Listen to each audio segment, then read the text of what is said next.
Hi అండి, నమస్తే. నేను మీ అరుణాని. Welcome back to our channel.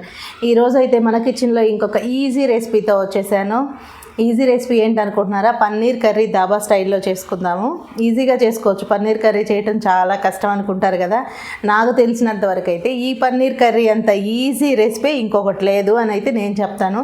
ఈజీగా చూపించేస్తాను. వీడియోని స్కిప్ చేయకుండా చూడండి. మన వాళ్ళు ఎవరైనా కొత్త వాళ్ళు చూస్తుంటే ఛానల్ని తప్పకుండా సబ్స్క్రైబ్ చేసుకోండి. ఇక్కడ నేను తీసుకున్న పన్నీరు 200 గ్రామ్స్ తీసుకున్నాను. ఇలా కొంచెం పెద్ద సైజు క్యూబ్స్లా కట్ చేశాను. దీనికి మాత్రమే నేను ఇంగ్రీడియంట్స్ అన్నీ చెప్తాను. వీడియోని స్కిప్ చేయకుండా చూడండి. 200 గ్రామ్స్కి ఒక హాఫ్ స్పూను కారం వేసుకుందాము. ఒక పావు టీ స్పూన్ కన్నా తక్కువ పసుపు వేసుకుందాము. ఒక పావు టీ స్పూన్ కన్నా తక్కువ సాల్ట్ వేసుకొని ఒకసారి 3 కలిసేలా కలుపుకొని, ఈ 3 కలిసిన తర్వాత మనం కట్ చేసి పెట్టుకున్న పన్నీర్ పీసెస్ ఉన్నాయి కదా, వీటిని వేసుకొని ఒకసారి కలుపుకుందాము. మనకి అప్పుడు ఏమవుతుందంటే పన్నీర్ ముక్క అనేది చప్పగా లేకుండా టేస్ట్ అనేది బాగుంటుంది. ఇలా పన్నీర్ ముక్కలకి మనం వేసుకున్న పసుపు, ఉప్పు, కారం కలిసేలాగా టాస్ చేసుకుంటే సరిపోతుంది. ఇప్పుడు వీటిని ఒక 10 నిమిషాలు పక్కన పెట్టేద్దాము. స్టవ్ ఆన్ చేసుకుని ఒక కడాయి పెట్టుకొని ఒక 3-4 స్పూన్స్ ఆయిల్ వేసుకుందాం. ఎందుకంటే ఈ పన్నీర్ కర్రీకి ఆయిల్ కొంచెం ఎక్కువే పడుతుంది. కొంచెం ఆయిల్ హీట్ అయిన తర్వాత ఇప్పుడు మనం కట్ చేసి పెట్టుకున్న మసాలాలో కలిపి పెట్టుకున్న పన్నీర్ పీసెస్ని వేసుకొని ఒక 2-3 మినిట్స్ మాత్రం ఫ్రై చేసుకుందాం. ఎక్కువ రోస్ట్ చేసుకున్నా సరే మనకి పన్నీర్ ముక్క అనేది టేస్ట్ ఉండదు. అలానే లైట్గా జస్ట్ వేసి తీసేసినా కూడా టేస్ట్ ఉండదండి. ఒక 2-3 మినిట్స్ మీడియం ఫ్లేమ్లో పెట్టుకొని ఫ్రై చేసుకుందాము.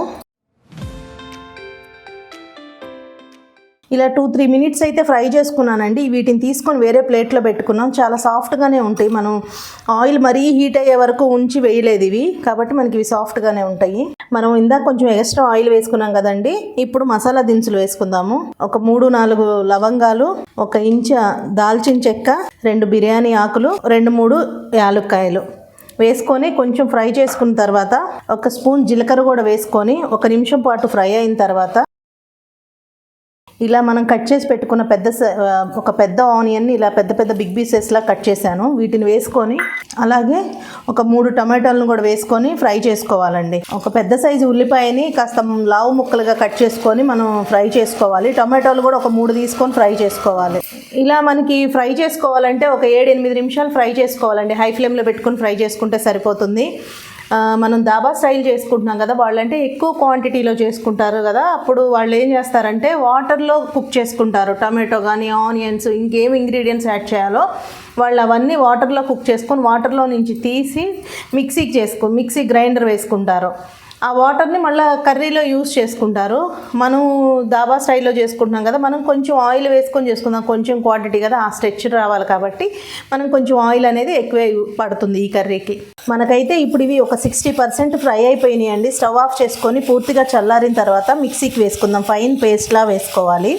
మీకు మిక్సీ వేసుకునేటప్పుడు కొంచెం వాటర్ ఏమన్నా పడితే ఒక 1 స్పూన్ 2 స్పూన్స్ అట్లా వాటర్ యాడ్ చేసుకొని ఫైన్ పేస్ట్లా వేసుకోండి. ఇలా నేను ఒక 2-3 స్పూన్స్ వాటర్ వేసుకుంటూ ఫైన్ పేస్ట్లా చేసుకున్నానండి. మీ దగ్గర ముందుగా రెడీ చేసి పెట్టిన అల్లం వెల్లుల్లి పేస్ట్ లేకపోతే ఇలా టమాటాలు ఉల్లిపాయలు మిక్సీకి వేసేటప్పుడు 1 ఇంచు అల్లము 4-5 వెల్లుల్లిపాయ రెబ్బలు వేసుకొని మిక్సీ చేసుకోండి. స్టవ్ ఆన్ చేసుకొని ఒక కడాయి పెట్టుకొని 1 టీ స్పూన్ ఆయిల్ వేసుకుందామండి. ఇప్పుడు మనం ఈ పేస్ట్ ఉడికించుకునేటప్పటికి అందులో ఉన్న ఆయిల్ కూడా రిలీజ్ అవుతుంది కాబట్టి జస్ట్ మనం తాలింపు వేసుకోవడం కోసమే ఆయిల్ వేసుకుందాము. ఇక్కడ నేను తీసుకున్న బిర్యానీ ఆకు, 2 యాలక్కాయలు, ఒక చిన్న దాల్చిన చెక్క, లవంగం మాత్రమే తీసుకుంటున్నాను. ఒక్కొక్కటే తీసుకున్నాను. ఒక స్టార్ పువ్వు. ఇట్లా 1 నిమిషం ఫ్రై చేసుకున్న తర్వాత మనం రెడీ చేసి పెట్టుకున్న టొమాటో పేస్ట్ని వేసేసుకుందాం. మనం రెడీ చేసుకున్న పేస్ట్ వేసుకున్నాం కదండి, ఇది ఒక 5-8 నిమిషాల పాటు మూత పెట్టుకొని మీడియం టు లో ఫ్లేమ్లో అడ్జస్ట్ చేసుకుంటూ చక్కగా ఆయిల్ అనేది పైకి రిలీజ్ అయ్యే వరకు కుక్ చేసుకోవాలి. ఇలా 2-3 నిమిషాలు మనకి ఫ్రై అయిన తర్వాత సన్నగా కట్ చేసి పెట్టుకున్న పచ్చిమిరపకాయల చీలికలు వేసుకుందాము.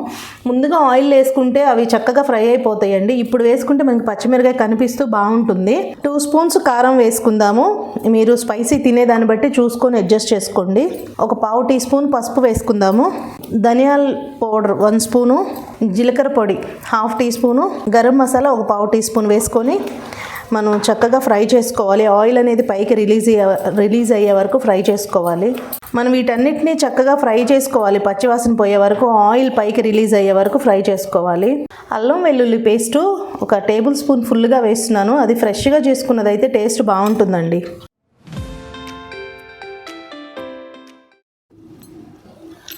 ఒక 8 నిమిషాలు నేను వాటర్ వేయకుండా కుక్ చేశానండి. మనకి ఇలా వచ్చేసింది కదా, ఇందులో ఉన్న పచ్చివాసన అంతా పోతుంది, అలాగే మనకి ఆయిల్ అనేది పైకి రిలీజ్ అయింది కదా. ఇప్పుడు వాటర్ చూసుకొని కొంచెం వాటర్ వేసుకుందాం. నేను ఇక్కడ 100 ml వాటర్ మాత్రమే తీసుకున్నాను, మిక్సీ జార్ కడిగిన వాటర్ మాత్రమే తీసుకున్నాను, నాకు అయితే సరిపోతాయి. మీరు ఇంకొంచెం పలచగా కావాలి గ్రేవీ అనుకునే వాళ్ళు కొంచెం వాటర్ ఎక్కువ కూడా యాడ్ చేసుకోవచ్చు. ఇప్పుడు ఇంకొక 5 నుంచి 10 నిమిషాల పాటు మనం కుక్ చేసుకొని మిగతా ప్రాసెస్ చూపిస్తాను. ఇలా మనకి రెడీ అయ్యేటప్పుడు మనం ఫ్రై చేసి పెట్టుకున్న పన్నీర్ పీసెస్ని వేసుకుందాము. కొంచెం కొత్తిమీర వేసుకొని ఇంకొక 5 నిమిషాలు కుక్ చేసుకుందాము.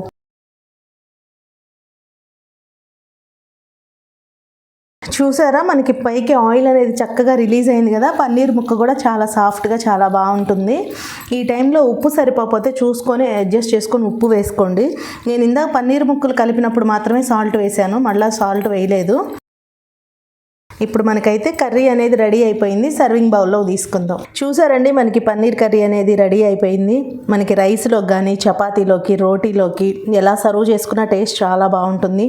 ఇలా థిక్ గ్రేవీతో టేస్ట్ సూపర్ ఉంటుంది. దాబా స్టైల్ పన్నీర్ కర్రీ మీరు కూడా ట్రై చేయండి. ఇప్పుడైతే సర్వింగ్ బౌల్లో తీసుకుందాం.